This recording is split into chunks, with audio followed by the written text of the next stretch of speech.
നമസ്കാരം. ശ്രീകൃഷ്ണ കഥാമൃതം ഭാഗം 692 692. ഓം ഗം ഗണപതയേ നമഃ. ഓം സം സരസ്വതേ സ്വാഹ. ഓം ശ്രീ ഗുരുഭ്യോ നമഃ. ഓം ശ്രീ രംഗനാഥശർമ്മണേ നമഃ.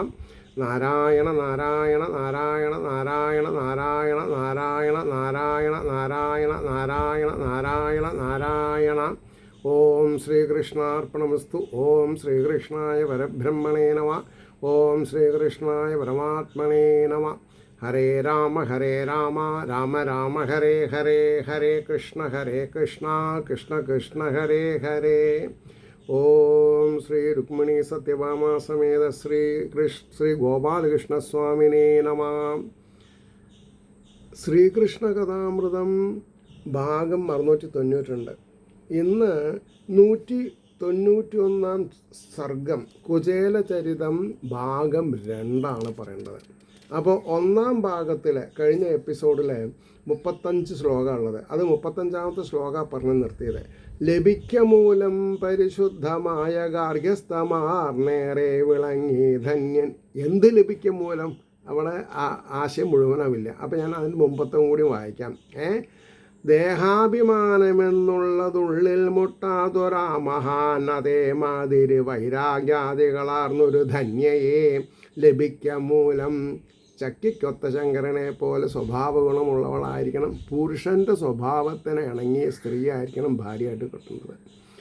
അതാണ് അതേമാതിരി വൈരാഗ്യാദികളാർന്നൊരു ധന്യയെ ലഭിക്ക മൂലം പരിശുദ്ധമായ ഗാർഗ്യസ്തമാർന്നേറെ വിളങ്ങി ധന്യൻ.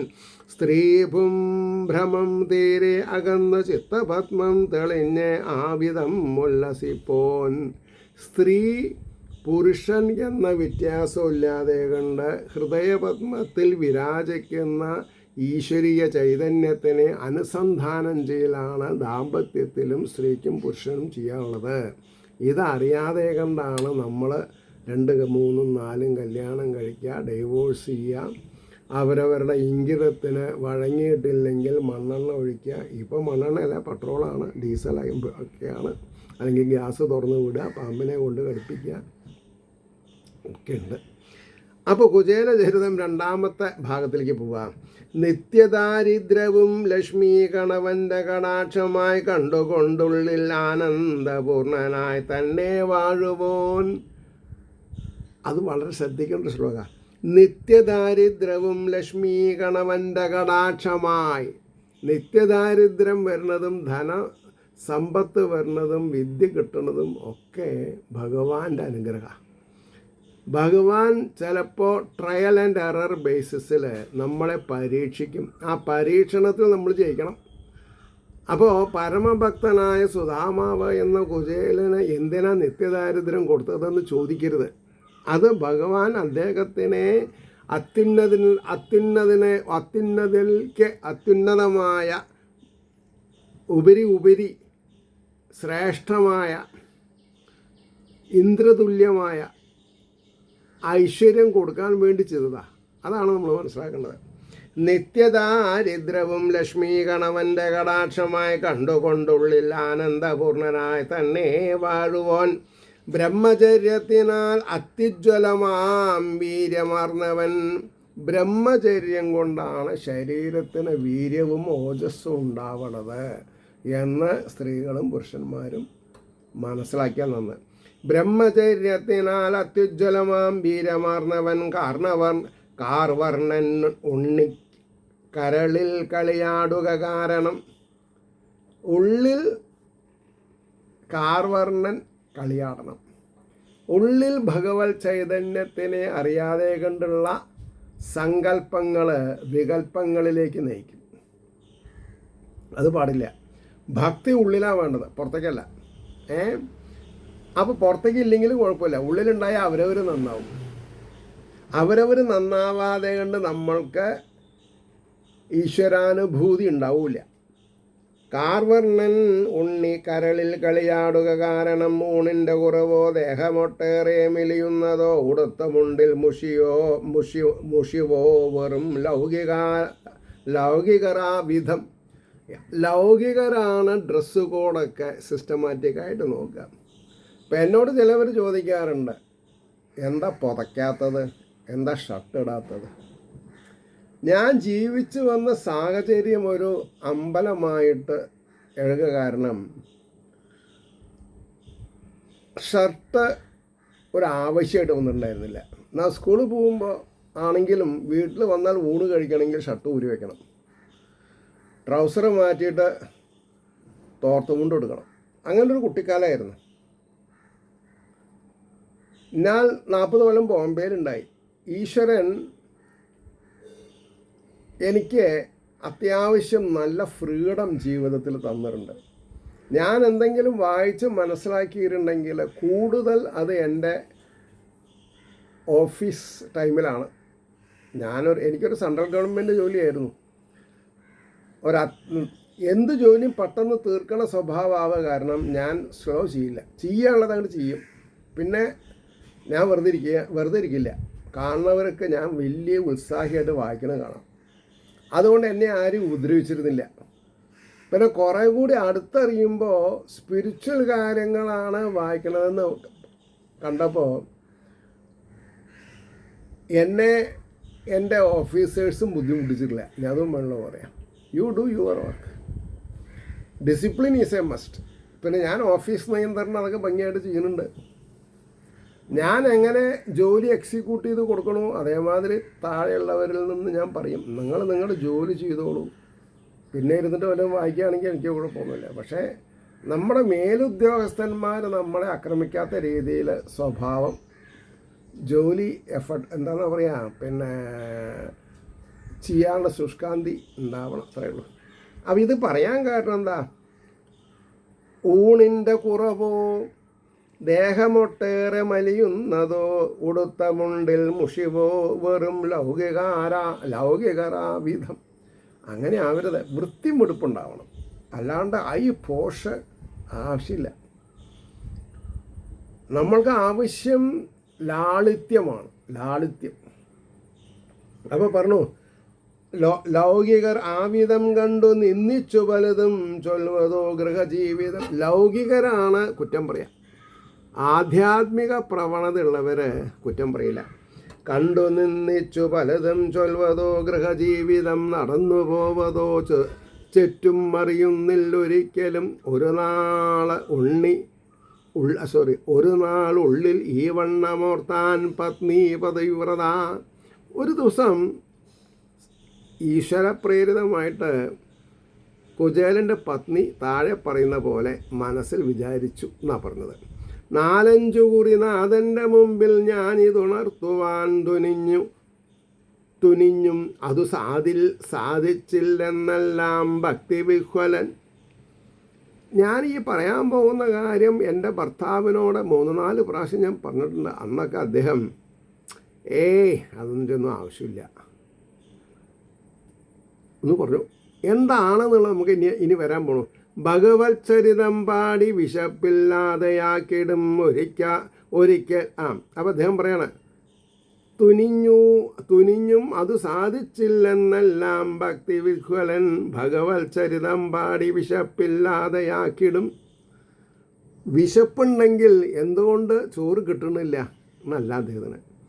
അതിനെ വിശപ്പില്ലാതെയാക്കിടും. എങ്ങനെ? ഭഗവത് ചരിതം പാടി. ഇതൊന്നും ഒരു സാധാരണക്കാരന് മനസ്സിലാവില്ല കേട്ടോ. കുറച്ച് ഡീപ്പ് റൂട്ടഡ് മീനിങ്സ് ആണ് ഇതിനൊക്കെ. ഈ കുചേലനോട് അദ്ദേഹത്തിൻ്റെ സഹോദരൻ ഒരു പ്രാവശ്യം പറഞ്ഞു അത്രേ, അങ്ങയുടെ ഈ പഷ്ണി ഇല്ലായ്മ ഒക്കെ മാറാൻ ഒരു ഓലയിൽ നമ്മുടെ രാജാവിനെ പ്രകീർത്തിച്ചുകൊണ്ട് വല്ലത് എഴുതി തന്നാൽ അത് കൊണ്ടു കൊടുത്താൽ മതി, അദ്ദേഹത്തിന് സന്തോഷിക്കാൻ എന്തെങ്കിലും തരില്ലെന്ന്. അപ്പോൾ കുചേലൻ പറഞ്ഞു അത്രേ, എനിക്ക് എൻ്റെ രാജാവ് ഭഗവാൻ ഹരിയാണ്, അല്ലെങ്കിൽ ഭഗവാൻ കൃഷ്ണനാണെന്ന് പറഞ്ഞു എന്നാ. അദ്ദേഹത്തിനെ ഞാൻ ഇരിപ്പിൽ സ്തുതിക്കുന്നുണ്ട്. എൻ്റെ അന്തര്യാമിക്ക് അത് അറിയുകയും ചെയ്യാം. ഇപ്പം നിങ്ങൾക്ക് എന്നെ കാണുമ്പോൾ കഷ്ടം തോന്നുന്നത് നിങ്ങളുടെ കണ്ണിൻ്റെ കുഴപ്പമാണ്. എനിക്ക് യാതൊരു കഷ്ടവുമില്ല. ഇതാണ് ഭക്തിയുടെ ഏറ്റവും ഉപരിയായിട്ടുള്ള അവസ്ഥ. ഭഗവത് ചരിതം പാടി വിശപ്പില്ലാതെയാക്കിടും ഒരിക്കലെങ്കിലും പുണ്യാത്മാവിനൊട്ടൊന്നു ഭംഗിയിൽ വേണ്ടും പോലെ ആവുന്നില്ല എന്തു ചെയ്തിടും. തൻ്റെ ഭർത്താവായ പുണ്യാത്മാവിന് ഒരു 1-2 കറികളോട് കൂടിയിട്ട് ഊട്ടാൻ എനിക്ക് ആഗ്രഹമുണ്ട്, എന്നെക്കൊണ്ട് സാധിക്കണില്ല, അതിനുള്ള വിഭവങ്ങൾ ഇവിടെ ഇല്ല എന്നാണ് ആ സാധു സ്ത്രീ പരിതപിച്ചത്. അപ്പോൾ പറഞ്ഞു, ഭക്തിയല്ലാതെ മറ്റൊന്നും ചോദിച്ചീടിൽ ഒരാളോടും ഏകേണ്ടതെല്ലാം അവിടുന്നേകിനാൻ കരുണാനിധി. ഭഗവാനോട് ധന സമ്പത്ത് ചോദിക്കരുതെന്നാ, ഭക്തി ചോദിക്കൂ. ഭക്തി വന്നാൽ എല്ലായി. ബാക്കിയുള്ളത് ചോദിച്ചാൽ കിട്ടും, പക്ഷേ ഭക്തിയില്ലെങ്കിൽ ചോദിച്ചത് കിട്ടിയതൊന്നും സ്ഥായിയായിട്ട് നിൽക്കില്ല. ഇതാണ് നമ്മൾ മനസ്സിലാവേണ്ടത്. എന്നോട് ഒരാൾ പറയുണ്ടായി, രാജേട്ടൻ വിചാരിച്ച കാര്യങ്ങളൊക്കെ എങ്ങനെ നടക്കണത് എന്ന്. അപ്പം ഞാൻ സ്വതസിദ്ധമായ രീതിയിൽ കയ്യും മലർത്തി, എനിക്കറിയില്ല, ഞാൻ അപകടകരമായിട്ടൊന്നും ആലോചിക്കാറില്ല, എനിക്ക് അത് വേണം ഇത് വേണം ഞാൻ മനസ്സിൽ വിചാരിക്കാറില്ല. പക്ഷെ അത്യാവശ്യം വേണ്ടതൊക്കെ ഭഗവാൻ തന്ന എന്നെ കണ്ടൻറ്റഡ് ലൈഫ്, സമാധാനപരമായി ശാന്തമായി സന്തോഷമായിട്ട് അപകടങ്ങളില്ലാത്ത രീതിയിൽ ജീവിക്കാൻ ഭഗവാൻ എനിക്ക് എല്ലാ ഒത്താശകളും ചെയ്തു തരുന്നുണ്ട്. അത് കുട്ടിക്കാലം മുതൽക്ക് എനിക്ക് പോയിൻറ്റ് ബ്ലാങ്കായിട്ടുള്ള ഭക്തി, അനന്യശരണാഗതനായിട്ടുള്ള ഭക്തി ഉള്ളതുകൊണ്ടായിരിക്കും. വേറെ ഞാൻ അതിനായിട്ടൊന്നും പ്രവർത്തിക്കാറില്ല എന്ന് പറഞ്ഞ് മനസ്സിലാക്കിയത്. അപ്പോൾ പറഞ്ഞു വന്നതിൻ്റെ താല്പര്യം, ഭക്തിയല്ലാതെ മറ്റൊന്നും ചോദിച്ചിടിൽ ഒരാളോടും ഏകേണ്ടതെല്ലാം അവിടുന്ന് ഏകിനാൻ കരുണാനിധി. ഇനിയൊന്നുണ്ടു പരമപ്രേമം ബ്രഹ്മാതി ദുർലഭം. ഇനി എനിക്ക് പരമമായൊരു പ്രേമുണ്ട്, അത് ബ്രഹ്മാദികൾക്ക് കൂടി ദുർലഭമെന്നാണ് പറഞ്ഞത്. കൽപ്പിച്ചു നൽകുവാനല്ലാതെ എന്തുണ്ടിങ്ങു ലഭിക്കുവാൻ. കൽപ്പിച്ചു നൽകുവാൻ, ഭഗവാൻ ആഗ്രഹത്തോടു കൂടി എനിക്ക് വല്ലതും തരികയാണെങ്കിൽ ഉണ്ടാവും, അല്ലാതെ കണ്ട് എനിക്കെങ്ങനെ കിട്ടുക? ഈശ്വരൻ കൽപ്പിക്കണം ഇന്ന ആൾക്കാർക്ക് ഇന്നത് കൊടുക്കണമെന്ന്.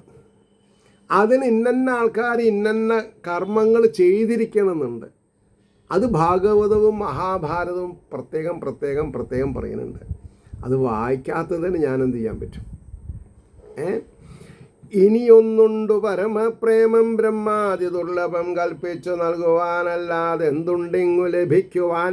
ഈശ്വരാനുഗ്രഹം പാരിൽ പലർക്കും പല മട്ടിലാം. ഇതാണ് നമ്മൾ മനസ്സിലാക്കേണ്ടത്. എല്ലാവർക്കും ഈശ്വരാനുഗ്രഹമുണ്ട്, പക്ഷേ പലവർക്കും പല മട്ടിലാണ്. ചിലവർ തായമ്പക്കാരാവണു, ചിലവർ മുൻവട്ടം പിടിക്കണു, ചിലവർ പിൻവട്ടം, ചിലവർ ഇളത്താളം ലയാത്മകമായിട്ട് വായിക്കണു, ചിലവർ ഇളത്താളം ഇടിക്കണു, അല്ലേ? അതൊക്കെ ഓരോരുത്തരുടെ ഇഷ്ടം. ആനപ്പാപ്പാന്മാരിൽ നല്ല സ്വഭാവമുള്ളവരുണ്ട്, അല്ലാത്തവരുമുണ്ട്. ആനകളിലുമുണ്ട് നല്ല സ്വഭാവമുള്ളവരെ, നല്ല സ്വഭാവമില്ലാത്തവരെ. പൂജാരിമാരിൽ, പ്രഭാഷണം ചെയ്യണവരിൽ, ആചാര്യന്മാരിൽ, പാരായണം ചെയ്യുന്നവർ എന്ന് വേണ്ട എല്ലാവരിലും.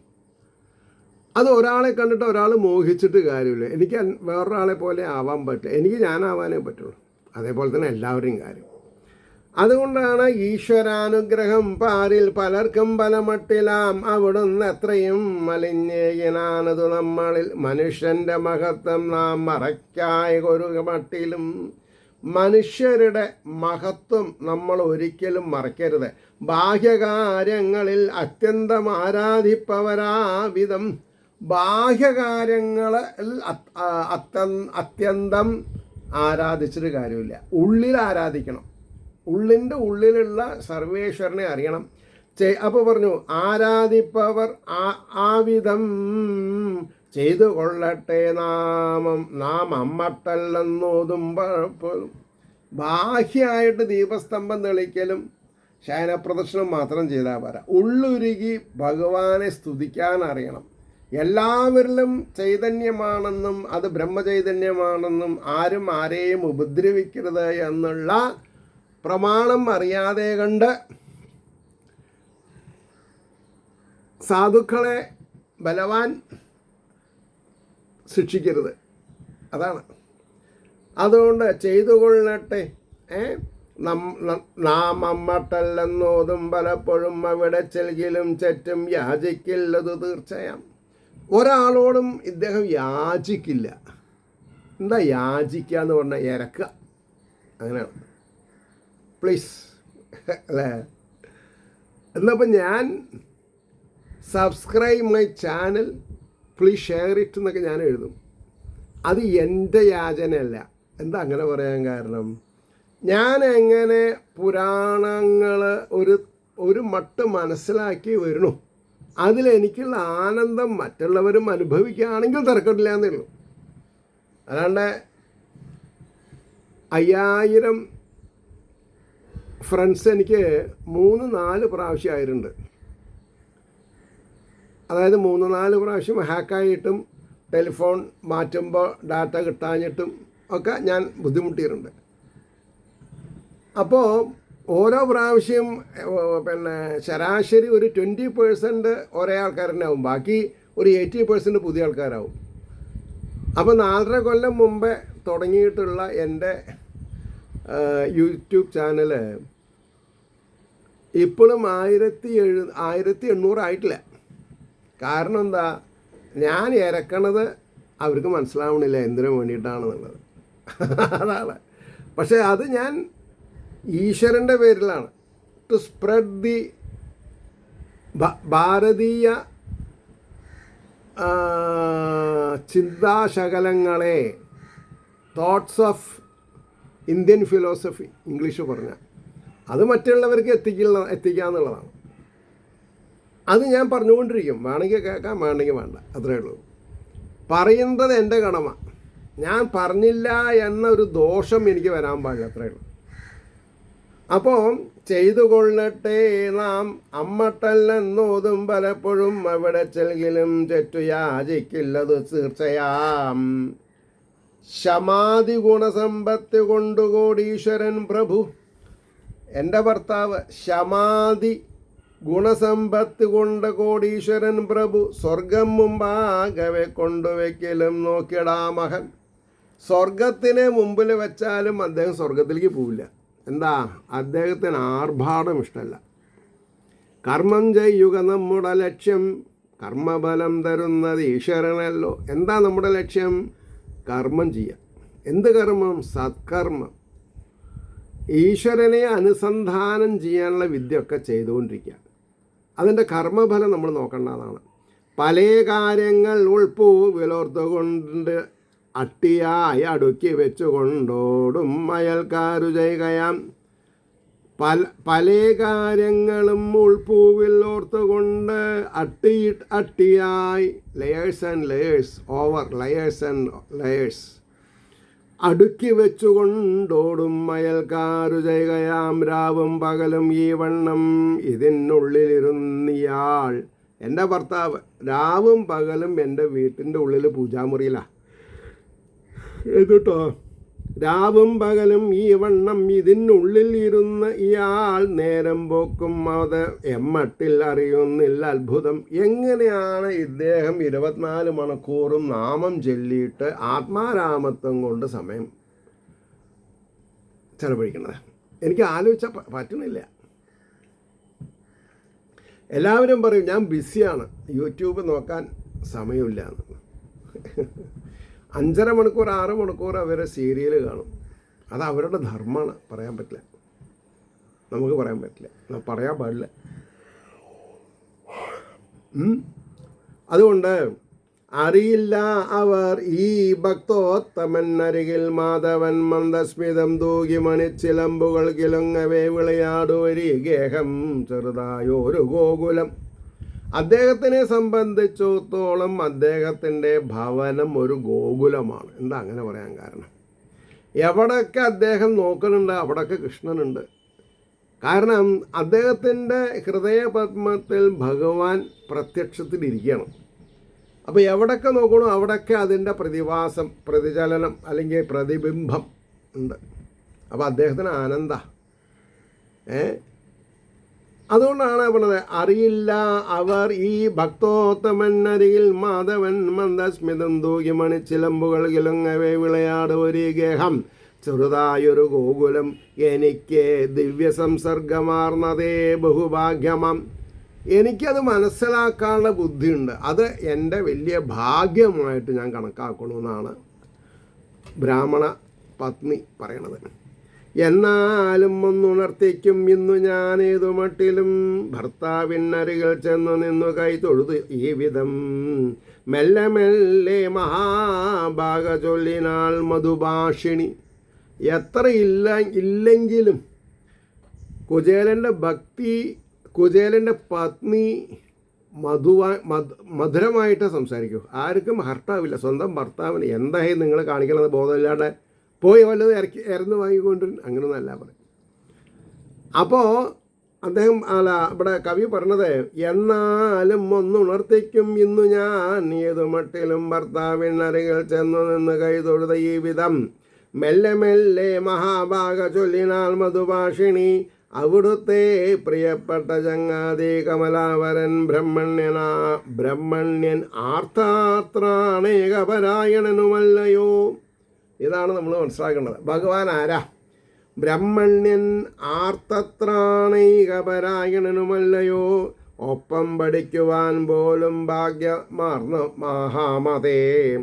ഒപ്പം പഠിക്കുവാൻ പോലും ഭാഗ്യമാർന്ന മഹാമതേ. അവിടം വരെയും മെല്ലെ ഒന്ന് അലിഞ്ഞെഴുന്നള്ളുകിൽ കുടുംബിയും ബ്രാഹ്മണനും അല്ല ഈ ദാരിദ്ര്യമൊക്കെയും അകറ്റും. അങ്ങയുടെ സഹപാഠിയുടെ അടുത്തേക്ക് ഒരു പ്രാവശ്യം പോയി വന്നാൽ അദ്ദേഹം കരുണാമയനാണ്. അദ്ദേഹം അങ്ങയുടെ പോരായ്മകൾ ഇല്ലാതെ ഉണ്ടാക്കും. അതാണ് പറഞ്ഞത്, അവിടം വരെയും മെല്ലെ ഒന്ന് അലിഞ്ഞെഴുന്നള്ളുകിൽ കുടുംബിയും ബ്രാഹ്മണനും അല്ല ഈ ദാരിദ്ര്യമൊക്കെയും അകറ്റും വിശ്വമൊട്ടാകെ രക്ഷിക്കും കരുണാനിധി. എവിടെയെങ്കിലും പാപപങ്കിലമായ അവസ്ഥകളുണ്ടെങ്കിൽ അവർ പ്രാർത്ഥിച്ചാൽ മതി. ഭഗവാൻ എല്ലാ സ്ഥലവും കൈകാര്യം ചെയ്യുന്നുണ്ട്. പക്ഷേ ഭക്തി വേണമെന്ന് പറഞ്ഞാൽ അദ്ദേഹത്തിന് മനസ്സിലാവും ഏത് തരം ഭക്തിയാണ് വേണ്ടത്, അത് അദ്ദേഹം തരും.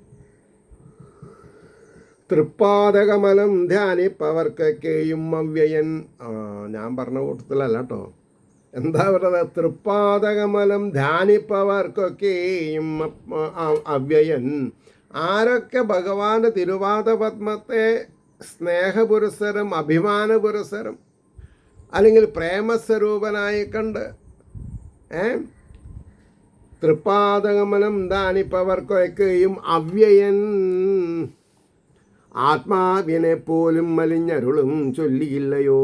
ആത്മാവിനെ തന്നെ തരുന്ന പറഞ്ഞത്. ഭഗവാൻ ഭക്തന്മാരുടെ ആത്മാവിലാണ് താമസിക്കുന്നത്. ഇന്ദ്രപ്രസ്ഥത്തിലല്ല ഇപ്പോൾ ഇന്ദീവരവിലോചനൻ. അതായത് ഇപ്പോൾ പാണ്ഡവന്മാരുടെ അടുത്തല്ല, ഇന്ദ്രപ്രസ്ഥത്തിലല്ല. ഇപ്പോൾ ദ്വാരകയിലുണ്ട്, ഇപ്പോൾ പോയി കണ്ടോളൂ. ഇന്ദ്രപ്രസ്ഥത്തിലല്ല ഇപ്പോൾ ഇന്ദീവരവിലോചനൻ ദ്വാരകാപുരിയിൽ തന്നെ വാഴുവതുണ്ടറിഞ്ഞു ഞാൻ എൻ്റെ ഒപ്പമുള്ളവർ ആയിട്ട് സംസാരിക്കുമ്പോൾ ഞാൻ പല ന്യൂസും പിടിക്കാറുണ്ട്. എന്താ ന്യൂസ്? ഇന്ദ്രപ്രസ്ഥത്തിൽ നിന്ന് ഭഗവാൻ കൃഷ്ണൻ ദ്വാരകാപുരിയിലേക്ക് എത്തിയിട്ടുണ്ട്. ഇപ്പോൾ അനുയോജ്യമായ സമയം, ഒന്ന് പോയി കണ്ടിട്ട് വരൂ. അപ്പോൾ പറഞ്ഞു, ദ്വാരകാപുരിയിൽ തന്നെ വാഴുവതുണ്ടറിഞ്ഞു ഞാൻ ഭഗവത് ദർശനത്തിനു മടിക്കാതെഴുന്നള്ളണം പ്രിയതൻ മൊഴി കേട്ട് ഓർത്താൻ മഹാഭാഗവതോത്തമൻ. 2 ഭാഗം. ആ ശ്ലോകത്തിൻ്റെ ആദ്യത്തെ 2 വരിയും പിന്നത്തെ 2 വരിയും ഒന്നിനോടൊന്ന് ആലോചിക്കാനുള്ള ഭാഗ്യമുണ്ട്. ഒന്നെന്താ? മനുഷ്യൻ്റെ ഭഗവത് ദർശനത്തിനു മടിക്കാതെഴുന്നള്ളണം. അതിന് എതിരും പറയാൻ പാടില്ല വീട്ടുകാർ. നിങ്ങൾക്ക് വയസ്സായി, നിങ്ങളൊരു ഭാഗത്ത് ഇരിക്കൂ, അങ്ങനെ പറയുന്നത്. പോയിട്ട് വരൂ, സൂക്ഷിച്ചിട്ട് പോയിട്ട് വരൂ. ഭഗവത് ദർശനത്തിനു മടിക്കാതെ എഴുന്നള്ളണം പ്രിയതൻ മൊഴി കേട്ടോർത്താൻ മഹാഭാഗവതോത്തമൻ. ആലോചിച്ചു, എന്താ അവള് പറയണത്? ഉൾക്കാമ്പിലെത്രയും വിപ്രന് ഉത്സാഹം പൂണ്ടു ചൊല്ലിനാൻ. ഉൾക്കാമ്പിൽ എത്രയും വിപ്രന് ഉത്സാഹം പൂണ്ടു ചൊല്ലിനാൻ. നിശ്ചയിച്ചേനിതാ ഞാനൻ കൃഷ്ണനെ ചെന്നു കാണുവാൻ. ഞാൻ മാനസികമായിട്ട് തയ്യാറാ. ഞാൻ മനസ്സിൽ കരുതിയിട്ടുണ്ട് ഒന്ന് പോയി കണ്ടളാൻ. താൻ കുറേ കാലമായാലും അങ്ങനെ പറയാൻ ഇഷ്ടപ്പെടുന്നു. അവിടേക്ക് സമർപ്പിക്കാനെന്തുണ്ട് ഇവിടെ വല്ലതും ഇല്ലാതെ ഞാൻ പ്രഭുവിനെ കാണുവാൻ പോവതെങ്ങനെ. ഭഗവാനെ കാണാൻ പോകുമ്പോൾ കയ്യും വീശി പോരുക, എന്തെങ്കിലും കൊണ്ടുപോകണം. അതുകൊണ്ട് അവിടേക്ക് സമർപ്പിക്കാൻ, ഭഗവാന് സമർപ്പിക്കാൻ എന്തുണ്ട് ഇവിടെ വല്ലതും ഇല്ലാതെ ഞാൻ പ്രഭുവിനെ കാണുവാൻ പോവതെങ്ങനെ. നാഥൻ്റെ മൊഴി കേട്ട് ഉള്ളിൽ ആനന്ദം മലതല്ലുമ്പോൾ. തൻ്റെ കാന്തൻ്റെ പ്രസ്താവന കേട്ടപ്പോൾ മനസ്സിൽ ആനന്ദം മലതല്ലി. കാരണം എന്താ? എൻ്റെ കഷ്ടപ്പാടുകൾ തീരും. ഭഗവാൻ അറിയാം, ഭഗവാൻ അത് തീർത്ത് തരുന്ന. നാഥൻ്റെ മൊഴി കേട്ടുള്ളിൽ ആനന്ദം മലതല്ലുമ്പോൾ ഇതാ വരാമെന്നുര ചെയ്തെഴുന്നേറ്റു മനസ്സിനി. ഇതാപ്പം വരാം എന്ന് പറഞ്ഞാൽ അവിടുന്ന് നീട്ടു. എന്നിട്ടോ അവന്തിയിൽ മുകുന്ദൻ്റെ കൂടെ അമ്പാർന്നുവാണ് നാൾ അവലിൻ കഥയുണ്ടായതരുളി ചെയ്തതോർപ്പവൾ. അവന്തി നഗരത്തിൽ മുകുന്ദൻ്റെ കൂടെ അമ്പാർന്നുവാണ് നാൾ അവിടെ താമസിച്ചിട്ടുണ്ട് ഈ കുട്ടി. അവിലിൻ കഥയുണ്ടായതരുളി ചെയ്തതോർപ്പവൾ. എന്താ കഥ? എനിക്ക് തോന്നണത്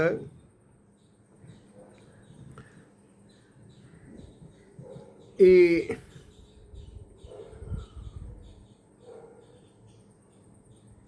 സാന്ദീപിനിയുടെ ആശ്രമത്തിൽ വിദ്യ പഠിക്കാൻ ഇദ്ദേഹം പോയി. അപ്പം അന്ന് പിന്നെ സുധാമാവ് കുചേലിനുണ്ട് അവിടെ. അപ്പോൾ ഇവർ രണ്ടാളേനെയും കുറച്ച് വിറക് കൊണ്ടുവരാൻ ഏൽപ്പിച്ചു എന്നാ. അങ്ങനെ വിറകിന് പോയി. വിറക് സംഭരിച്ച് കെട്ടിവെച്ച് തലയിലേറ്റ് കൊണ്ടുവരണം. അപ്പോഴേക്കും മഴ പെയ്ത് രാത്രി മുഴുവൻ അവിടെ തന്നെ കിടക്കേണ്ടി വന്നു. അപ്പോൾ തലേ ദിവസം വിറകിന് പോകുമ്പോൾ ഒരു പിടി അവിൽ കൊടുത്തിട്ടുണ്ടായിരുന്നു അത്രേ. സുധാമാവ് ഞാൻ സൂക്ഷിക്കാം. കഷ്ടകാലത്തിന് അത് ഒറ്റയ്ക്ക് തിന്നു, ഭഗവാന് കൊടുത്തില്ല. അങ്ങനെ പറ്റി. രണ്ടാളും രണ്ട് മരത്തിൻ്റെ മുകളിലാണ് എത്ര മഴ പെയ്തപ്പോൾ ഇരുന്നത്. അങ്ങനെയൊക്കെയാണ് ഭാഗവതം കഥ പറയുന്നത്. അതിൻ്റെ ഒരു പശ്ചാത്താപം അല്ലെങ്കിൽ ആ പോരായ്മ ഒന്ന് നികത്തണം. അപ്പോൾ അവിലിനെ കൊണ്ടു കൊടുക്കണം. ഇതാണ്. അപ്പോൾ എന്താണ് പ്രാർത്ഥിച്ചത് അത് നടത്തണം എന്നാ. അപ്പോൾ അവിലിൻ കഥയുണ്ടായരളി ചെയ്തതോർപ്പവൾ. അപരിഗ്രഹം വന്നോളം ശീലിച്ചേ തന്നെ വാഴിയിലും. അപരിഗ്രഹം, മറ്റുള്ളവരുടെ മുതലൊന്നും ഇതേവരെ ചോദിച്ചിട്ടില്ല. ദാനധർമ്മങ്ങൾ നിങ്ങൾ ചെയ്യുമെന്ന് പറഞ്ഞിട്ടില്ല. വിപ്രന്മാരോടുടൻ ചെന്ന് യാചിച്ച ആൾമതിശാലിനി. അടുത്ത കുറച്ച് ബ്രാഹ്മണരോട് പോയി യാചിച്ചു, എനിക്കൊരു പിടി അവില് വേണം. അല്ലെങ്കിൽ അതെ. അപ്പോൾ ഏതാണ്ട് നാഴിയവൽ തൻ നളികാക്ഷന്നു നൽകുവാൻ. ഏതാണ്ടൊരു നാഴി അവൽ കിട്ടി. ആർക്ക്? തൻ നളികാക്ഷൻ, താമരദള. അപ്പോൾ ആരോഗ്യമില്ലാത്തവനാണെങ്കിലും ശരീരത്തിന് പുഷ്ടില്ലാത്തവനും ഭാര്യമാർക്ക് തൻ്റെ ഭർത്താവാരാ? നളിനായ തല താമരക്കണ്ണം തന്നെയാണ്. ഇത് നമ്മൾ പഠിക്കണം. എന്നിട്ട് ഏതേത് സാഹചര്യത്തിലും ഭർത്താവിന് കൊടുക്കേണ്ട സ്നേഹവും ബഹുമാനവും ഇൻടാക്റ്റായിരിക്കണം, കൊടുത്തുകൊണ്ടേയിരിക്കണം. അതുകൊണ്ടാണ് പറഞ്ഞത് ഏതാണ്ട് നാഴിയവൽ തൻ നാളികാക്ഷൻ നൽകുവാൻ ഒരച്ച് ശർക്കര പൊട്ടുപോലുമില്ലതിൽ വയ്ക്കുവാൻ. അവല് കിട്ടി, ഒരച്ച് ശർക്കര. അവല് തിന്നുമ്പോൾ ലേശം മധുരം വേണ്ടേ? അതിനുള്ള സംവിധാനവും ഇല്ല അവിടെ. എങ്കിലും ഭക്തിമാധുര്യം അളവില്ലാതെ ചേർത്തുടൻ. അതാണ് ഭക്തിമാധുര്യമാകുന്ന ശർക്കര ചേർത്തു എന്നാ. എങ്കിലും ഭക്തിമാധുര്യം അളവില്ലാതെ ചേർത്തുടൻ. ഇതാണ് കൊടുക്കുമ്പോൾ നമ്മുടെ മനസ്സുണ്ടാവുന്ന ഭക്തിയുടെ വികാരം. മറ്റുള്ളത് വികാരം ഉണ്ടാവരുത്, ഭക്തിയുടെ വികാരം. വസ്ത്രഖണ്ഡത്തിൽ നന്നായി കെട്ടിനാൽ മടവാർമണി.